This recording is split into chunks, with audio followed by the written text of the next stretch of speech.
ಇನ್ನು ಜಾತಿ ಆದಾಯ ಪಿಸಿಆರ್ ವಿತರಣೆಯ ವಿಚಾರಕ್ಕೆ ಸಂಬಂಧಪಟ್ಟಂತೆ ವಿಧಾನಸೌಧದಲ್ಲಿ ಡಿಕೆ ಶಿವಕುಮಾರ್ ಅವರು ಹೇಳಿಕೆಯನ್ನ ಕೊಟ್ಟಿರುವಂತದ್ದು. ನಿಮ್ಮ ಮತ ನಿಮ್ಮ ಬದುಕಿಗೆ ಸರ್ಕಾರ ಗ್ಯಾರಂಟಿ, ಮನೆ ಮನೆಗೆ ತೆರಳಿ ದಾಖಲೆಯನ್ನ ಕೊಡ್ತೇವೆ ಅಂತ ಡಿಕೆ ಶಿವಕುಮಾರ್ ಅವರು ಹೇಳಿಕೆಯನ್ನ ಕೊಟ್ಟಿದ್ದಾರೆ. ಯಾರೂ ಮತದಾನ ಹಕ್ಕಿನಿಂದ ವಂಚಿತರಾಗಬಾರದು. ಎಲ್ಲಾ ಪಕ್ಷದವರೆಗೂ ಕೂಡ ನಾವು ದಾಖಲೆಗಳನ್ನ ನೀಡುತ್ತೇವೆ. ದಾಖಲೆಗಾಗಿ ಆನ್ಲೈನ್ ಅರ್ಜಿಯನ್ನ ಸಲ್ಲಿಸಬಹುದು. ಸೇವಾ ಕೇಂದ್ರಗಳು ಕೂಡ ದಾಖಲೆಯನ್ನ ಪಡೆಯಬಹುದು. ವಿಧಾನಸೌಧದಲ್ಲಿ ಸಿಎಂ ಡಿಕೆ ಶಿವಕುಮಾರ್ ಅವರು ಈ ಬಗ್ಗೆ ಹೇಳಿಕೆಯನ್ನ ಕೊಟ್ಟಿರುವಂತದ್ದು. ಅವರು ಏನು ಒಂದು what you call for this Bapuji Seva Kendra ಫೆಸಿಲೇಷನ್ centre ಅದನ್ನ ಏನು ನಾವು ಸ್ಥಾಪನೆ ಮಾಡಿದ್ದೇವೆ. ಬಾಪೂಜಿ ಸೇವಾ ಕೇಂದ್ರ ಇರ್ಬೋದು, ವಿವಿಧ ಸರ್ಕಾರದ ಆನ್ಲೈನ್ ವ್ಯವಸ್ಥೆ ಇರ್ಬೋದು, ಮತ್ತು ಅವರೇ ವೈಯಕ್ತಿಕವಾಗಿ ವಿದ್ಯಾವಂತರು, ಬುದ್ಧಿವಂತರು, ಪ್ರಜ್ಞಾವಂತರು ಹುಡುಗರುಗಳನ್ನ ಇಟ್ಕೊಂಡು ಅವರೇ ಡೌನ್ಲೋಡ್ ಮಾಡ್ಕೊಳ್ಳಿಕ್ಕೆ, ಅವರೇ ಅರ್ಜಿ ಹಾಕ್ಲಿಕ್ಕೂ ಕೂಡ ಈ ಅವಕಾಶವನ್ನು ಕಲ್ಪಿಸಿಕೊಟ್ಟಿದೆ. ಈಗ ಪ್ರತಿ ಮನೆಗೂ ಕೂಡ ನನ್ನ ಮತ್ತು ನನ್ನ ಉಪಮುಖ್ಯಮಂತ್ರಿಗಳ ಭಾವಚಿತ್ರ ಇರುವಂತಹ ಒಂದು ಪತ್ರವನ್ನ ನಾಗರಿಕರಿಗೆ ಇದನ್ನ ನಾವು ನಿಮ್ಮ ಇಂಥ ಒಂದು ಸ್ಪೆಷಲ್ ಇನ್ಸೆಂಟಿವ್ ರಿವಿಷನ್, ವಿಶೇಷ ತೀವ್ರ ಪರೀಕ್ಷೆ ಏನಿದೆ ಅದರಲ್ಲಿ ಪ್ರತಿಯೊಬ್ಬರೂ ಕೂಡ ನಾಗರಿಕರಿಗೆ ಮತದಾನ ಪಟ್ಟಿಯಲ್ಲಿ ನೀವು ಸೇರಿಸಿಕೊಳ್ಬೇಕು ಅನ್ನೋದು ನಮ್ಮ ಇಚ್ಛೆ. ನಾನು ಮತ್ತೆ ಪ್ರತಿಯೊಬ್ಬ ರಾಜ್ಯದ ಎಲ್ಲ ಮತದಾರರಿಗೆ ಹೇಳ್ಕೊಳ್ಳೋದಿಷ್ಟೇ, ಏನು ನಮ್ಮ ಬಿಎಲ್ಒಗಳು ಏನು ನಿಮ್ಮ ಮನೆ ಬಾಗಿಲಿಗೆ ಎನ್ಯುಮಿನೇಷನ್ ಫಾರ್ಮ್ ಅನ್ನ ಕೊಡ್ತಾರೆ, ಅದನ್ನ ಚಾಚು ತಪ್ಪದೆ ನೀವು ಸಿಗ್ನೇಚರ್ ಹಾಕಿ ವಾಪಸ್ಸು ನೀವೇ ಕೊಡಬೇಕು. ಇಲ್ಲ ಅಂದ್ರೆ ನಿಮ್ಮ ಬಿಎಲ್ಎಗಳು, ನಿಮ್ಮ ಯಾವುದೇ ಪಕ್ಷದ ಯಾವ ಬಿಎಲ್ಎಗಳು ಬರ್ತಾರೆ ಅವ್ರ ಕೈ ಕೊಟ್ಟು ಅದನ್ನ ಅವ್ರಿಗೆ ಬಿಎಲ್ಎಗಳಿಗೆ ತಲುಪಿಸುವಂತ ಕೆಲಸವನ್ನು ಮಾಡಬೇಕು. ಯಾರು ವೋಟರ್ ಲಿಸ್ಟ್ ಅಲ್ಲಿ ಹೆಸರನ್ನ ಕಳ್ಕೊಳ್ತೀರಿ ಅವರಿಗೆ ನಿಮ್ಮ ಬದುಕಿನಲ್ಲಿ ಸರ್ಕಾರದ ಸೌಲಭ್ಯಗಳಿಗೆ ವಂಚಿತರಾಗ್ತೀರಿ ಅನ್ನೋದನ್ನು ನಾನು ಈ ಸಂದರ್ಭದಲ್ಲಿ ಮತ್ತೆ ನಿಮಗೆ ಹೇಳಬೇಕಾಗ್ತದೆ. ವಿಶೇಷವಾಗಿ ಕರ್ನಾಟಕ ರಾಜ್ಯ ಇವತ್ತು ಸುಮಾರು 4 ಕೋಟಿ ಚಿಲ್ಲರೆ ಜನರಿಗೆ ಉಚಿತವಾಗಿ ಅಕ್ಕಿಯನ್ನು ಕೊಡ್ತಾ ಇದೆ. ಭಾಗ್ಯಲಕ್ಷ್ಮಿ ಯೋಜನೆಯಲ್ಲಿ ನಾವು ಕೊಡ್ತಾ ಇದ್ದೇವೆ. ಗೃಹಲಕ್ಷ್ಮಿ ಯೋಜನೆಯಲ್ಲಿ 1,26,00,000 ಜನರಿಗೆ ಕೊಡ್ತಾ ಇದ್ದೇವೆ. 1,61,00,000 ಜನರಿಗೆ ಗೃಹಜ್ಯೋತಿ ಕೊಡ್ತಾ ಇದ್ದೇವೆ. ಹಿಂಗೆ ವಿವಿಧ ಯೋಜನೆಗಳನ್ನ ಇವತ್ತು ನಮ್ಮ ರಾಜ್ಯ ಈ 5 ಗ್ಯಾರಂಟಿಗಳು ಕೊಡೋದಲ್ಲದೆ ಈ ಭೂಮಿ ಗ್ಯಾರಂಟಿಯಲ್ಲೂ ಕೂಡ ಕೊಡ್ತಾ ಇದ್ದೇವೆ. ಇವತ್ತು ಮತ್ತೆ ನಿಮಗೆ ಮತದಾನದ ಗ್ಯಾರಂಟಿಯನ್ನ ಇರಲೇಬೇಕು ಅನ್ನೋ ದೃಷ್ಟಿಯಿಂದ ಇವತ್ತು ಮನೆಗೆ ತೆರಳಿ ನಮ್ಮ ಅಧಿಕಾರಿಗಳು ತಮ್ಮ ಜಾತಿ ಪ್ರಮಾಣ ಪತ್ರ ಹಾಗೂ ರಿಜಿಸ್ಟ್ರೇಷನ್ ಸರ್ಟಿಫಿಕೇಟ್ ಕೊಡಲಿಕ್ಕೆ ಮುಂದಾಗಿರುವುದು ಇದು ಇಡೀ ಕರ್ನಾಟಕ ರಾಜ್ಯದ ಒಂದು ವಿಶೇಷವಾದಂತಹ ಒಂದು ದೊಡ್ಡ ಆಂದೋಲನ. ಇದು ನಮ್ಮ ಸರ್ಕಾರ ನಡೆಸ್ತಾ ಇದೆ. ಇದಕ್ಕೆ ತಾವು ಮಾಧ್ಯಮ ಸ್ನೇಹಿತರು ಕೂಡ ತಾವು ಬಹಳ ಮೊದಲಿಂದ ಕೂಡ ಜಾಗೃತ ಆಗಿ ನೀವು ಕೂಡ ಜನರಿಗೆ ತಿಳಿಸುವಂತ ವ್ಯವಸ್ಥೆಯನ್ನು ತಾವು ಮಾಡ್ಕೊಂಡು ಬಂದಿದ್ದೀರಿ. ನಿಮಗೂ ಕೂಡ ಕರ್ನಾಟಕ ಸರ್ಕಾರ ತುಂಬ ಹೃದಯದಿಂದ ಅಭಿನಂದನೆ ಕೂಡ ನಾವು ಸಲ್ಲಿಸ್ತೇವೆ.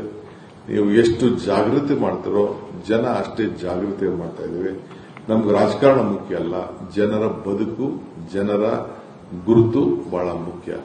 ಎಲ್ಲಿ ಗುರುತಿದೆಯೋ ಅಲ್ಲಿ ಬದುಕಿದೆ, ಎಲ್ಲಿ ಬದುಕಿದೆಯೋ ಅಲ್ಲಿ ಅವನಿಗೆ ಎಲ್ಲ ತರದ ಶಕ್ತಿ ಕೊಡುವಂತ ಒಂದು ತನ್ನ ವೈಯಕ್ತಿಕವಾದಂತಹ ಗುರುತಿನ ಶಕ್ತಿ ಮತದಾನ.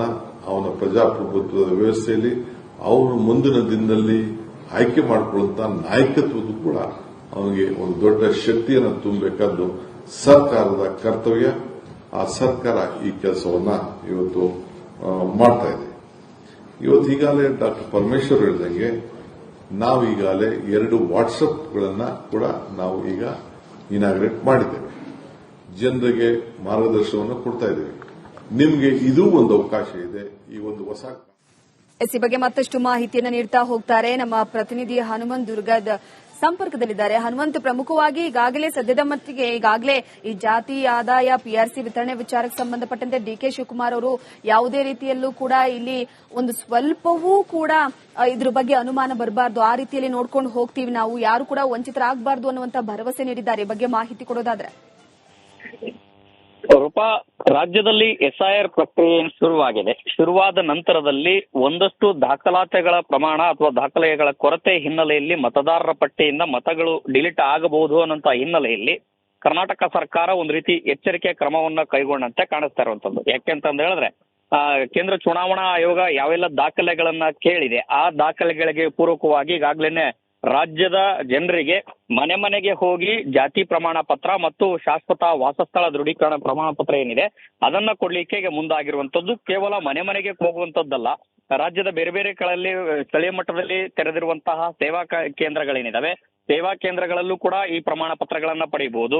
ಜೊತೆಗೆ ವೆಬ್ಸೈಟ್ ನ ಮೂಲಕವೂ ಕೂಡ ಪ್ರಮಾಣ ಪತ್ರ ಪಡೆಯಬಹುದು. ಜೊತೆಗೆ ವಾಟ್ಸಪ್ನ ಮೂಲಕವೂ ಕೂಡ ಪ್ರಮಾಣ ಪತ್ರವನ್ನ ಪಡಿಬಹುದು. ಆದ್ರೆ ಪ್ರಮಾಣ ಪತ್ರವನ್ನ ಪಡೀಲಿಕ್ಕೆ ಒಂದಷ್ಟು ಮಾನದಂಡಗಳನ್ನು ಕೂಡ ಸರ್ಕಾರ ವಿಧಿಸಿದೆ. ಆ ಮಾನದಂಡಗಳ ಆಧಾರಿತವಾಗಿಯೇ ಪ್ರಮಾಣ ಪತ್ರ ವಿತರಣೆ ಆಗುತ್ತೆ. ಅದರಲ್ಲೂ ಕೂಡ ಪ್ರಮುಖವಾಗಿ ಯಾರೆಲ್ಲ ಅರ್ಜಿದಾರರ ಇರ್ತಾರೆ ಅವರು ಕನಿಷ್ಠ 10 ವರ್ಷಗಳ ಕಾಲ ಕರ್ನಾಟಕದಲ್ಲಿ ಇರಬೇಕು. ಅವರ ತಂದೆ ತಾಯಿ ಮತ್ತು ಕಾನೂನುಬದ್ಧ ಪಾಲಕರು ಯಾರಿದ್ದಾರೆ ಅವರು ಕೂಡ 10 ವರ್ಷ ಇರಬೇಕು. ಮತ್ತೆ ಯಾವ್ದಾದ್ರು ಕರ್ನಾಟಕ ಸರ್ಕಾರದ ಅಧೀನದಲ್ಲಿ ಮಾನ್ಯತೆ ಪಡೆದಿರುವಂತ ಶಿಕ್ಷಣ ಸಂಸ್ಥೆಗಳ ಅಡಿಯಲ್ಲಿ ಒಂದಷ್ಟು 10 ವರ್ಷಗಳ ಕಾಲ ವ್ಯಾಸಂಗ ಮಾಡಿರಬೇಕು, ಸ್ಥಿರಾಸ್ತಿಗಳನ್ನ ಹೊಂದಿರಬೇಕು, ಆಧಾರ್ ಕಾರ್ಡು ಮತ್ತೆ ಬೇರೆ ಬೇರೆ ಸರ್ಕಾರಿ ದಾಖಲೆಗಳೇನಿದಾವೆ ಈ ಸರ್ಕಾರಿ ದಾಖಲೆಗಳಲ್ಲಿ ಅರ್ಜಿದಾರರ ಹೆಸರು ಇದ್ದರೆ ಅವರಿಗೆ ಜಾತಿ ಪ್ರಮಾಣ ಪತ್ರ ಮತ್ತು ಶಾಶ್ವತ ವಾಸಸ್ಥಳ ದೃಢೀಕರಣ ಪ್ರಮಾಣ ಪತ್ರವನ್ನು ಕೂಡ ಈಗ ಕೊಡ್ಲಿಕ್ಕೆ ಸರ್ಕಾರ ಮುಂದಾಗಿದೆ. ರೂಪಾ, ಪ್ರಮುಖವಾಗಿ ಇಲ್ಲ ಮತ್ತೊಂದಷ್ಟು ವಿಚಾರಗಳನ್ನ ಕೂಡ ಹೇಳಿದ್ದಾರೆ ಹನುಮಂತ್ ದುರ್ಗದ್. ಮನೆ ಮನೆಗೆ ಬಂದ್ ಕೊಡುವ ಪತ್ರವನ್ನ ಪಡಿಲೇಬೇಕು. ಅಕಸ್ಮಾತ್ ಏನಾದ್ರೂ ಮತಪಟ್ಟಿಯಲ್ಲಿ ಹೆಸರಿಲ್ಲ ಅಂತಂದ್ರೆ ಯಾವುದೇ ರೀತಿ ಯೋಜನೆಗಳು ಕೂಡ ಸಿಗಲ್ಲ ಅನ್ನುವಂಥದ್ದನ್ನ ಕೂಡ ಒತ್ತಿ ಒತ್ತಿ ಹೇಳಿದ್ದಾರೆ. ಕೆಲವೊಂದಿಷ್ಟು ಜನ ಮನೆ ಬಾಗಿಲಿಗೆ ಬಂದು SIR ಪ್ರಕ್ರಿಯೆ ಮಾಡ್ತಿಲ್ಲ ಅನ್ನುವಂತಹ ಕಂಪ್ಲೇಂಟ್. ಇನ್ನೊಂದು ಕಡೆ ಈಗ ಕೆಲವೊಂದಿಷ್ಟು ಗೊಂದಲಗಳಿಗೆ ತೆರೆ ಎಳೆಯುವ ಪ್ರಯತ್ನ. ಈ ಬಗ್ಗೆ ಮಾಹಿತಿ ಕೊಡೋದಾದ್ರೆ ಸರ್ಕಾರ ತನ್ನ ನಿಲುವಿನಲ್ಲಿ ಬಹಳ ಸ್ಪಷ್ಟವಾಗಿ ಇದ್ದಂತೆ ಕಾಣಿಸ್ತಾ ಇರುವಂತದ್ದು. ಕಾರಣ ಏನಂತಂದ ಹೇಳಿದ್ರೆ ತನ್ನ ಮತ ಬ್ಯಾಂಕು ಮತ್ತೆ ಮತದಾರರ ಪಟ್ಟಿಯಿಂದ ಮತಗಳು ಡಿಲೀಟ್ ಆಗಬಾರದು ಅನ್ನೋ ನಿಟ್ಟಿನಲ್ಲಿ ಸರ್ಕಾರ ಬಹಳ ಪ್ರಮುಖವಾದಂತಹ ಹೆಜ್ಜೆಗಳನ್ನ ಇಡ್ತಾ ಇದೆ. ಅದರಲ್ಲೂ ಕೂಡ ಮುಖ್ಯಮಂತ್ರಿ DK ಶಿವಕುಮಾರ್ ಅವರು ಮೊದಲಿಂದನೂ ಕೂಡ ಹೇಳ್ತಾ ಇರುವಂತದ್ದು ಏನಂತಂದ ಹೇಳಿದ್ರೆ ಮತದಾರರ ಪಟ್ಟಿಯಿಂದ ಮತ ಏನಾದ್ರೂ ಡಿಲೀಟ್ ಆದ್ರೆ ಅವರಿಗೆ ಸರ್ಕಾರಿ ಸೌಲಭ್ಯಗಳು ಸಿಗೋದಿಲ್ಲ ಅನ್ನೋಂತ ಮಾತನ್ನು ಕೂಡ ಹೇಳಿದ್ರು. ಇದೀಗ ಅದೇ ಮಾತನ್ನ ಮತ್ತೆ ಪುನರುಚ್ಚಾರಣೆ ಮಾಡಿದ್ದಾರೆ. ಇದು ಆ ಮೂಲಕ ಮತದಾರರನ್ನ ಎಚ್ಚರಿಸುವಂತ ಕೆಲಸ ಮತ್ತೆ ಸರ್ಕಾರಿ ಸೌಲಭ್ಯಗಳನ್ನ ಪಡಿತಾ ಇರುವಂತ ಫಲಾನುಭವಿಗಳು ಯಾರಿದ್ದಾರೆ ಅವರನ್ನು ಕೂಡ ಎಚ್ಚರಿಸುವ ಕೆಲಸ. ಅಂದ್ರೆ ಎಚ್ಚರಗೊಳಿಸುವುದ್ರ ಮೂಲಕ ನೀವು ನಿಮ್ಮ ಮತಪಟ್ಟಿಯಲ್ಲಿ ನಿಮ್ಮ ಮತವನ್ನ ಉಳಿಸಿಕೊಳ್ಳಬೇಕು ಅನ್ನೋಂತ ಸೂಚನೆಯನ್ನು ಕೂಡ ಸರ್ಕಾರ ಕೊಟ್ಟಂತೆ ಕಾಣಿಸ್ತಾ ಇರುವಂತದ್ದು. ಯಾಕೆ ಅಂತಂದ ಹೇಳಿದ್ರೆ ಸರ್ಕಾರಿ ಸೌಲಭ್ಯಗಳು ನಮಗೆ ಸಿಗೋದಿಲ್ಲ ಅನ್ನುವಂಥದ್ದಾದ್ರೆ ಅದು ಸಹಜವಾಗಿ ಜನರಲ್ಲಿ ಒಂದಷ್ಟು ಅರಿವು ಮೂಡಿ ಅವರೇ ಸ್ವತಃ ಪ್ರಮಾಣ ಪತ್ರ ಮತ್ತೆ ವೋಟರ್ ಐಡಿಯಲ್ಲಿ ಬೇಕಾದಂತ ದಾಖಲೆಗಳನ್ನು ಕೂಡ ಕೊಡುವಂತ ಸಾಧ್ಯತೆ ಇದೆ. ಆ ಮೂಲಕ ಮತಪಟ್ಟಿಯಲ್ಲಿ ಮತವು ಉಳಿಬಹುದು ಅನ್ನುವಂತ ಲೆಕ್ಕಾಚಾರವೂ ಕೂಡ ಇದೆ. ರೂಪಾ, ಥ್ಯಾಂಕ್ ಯು ಹನುಮಂತ್ ದುರ್ಗದ್ ನಿಮ್ಮೆಲ್ಲ ಮಾಹಿತಿಗಾಗಿ.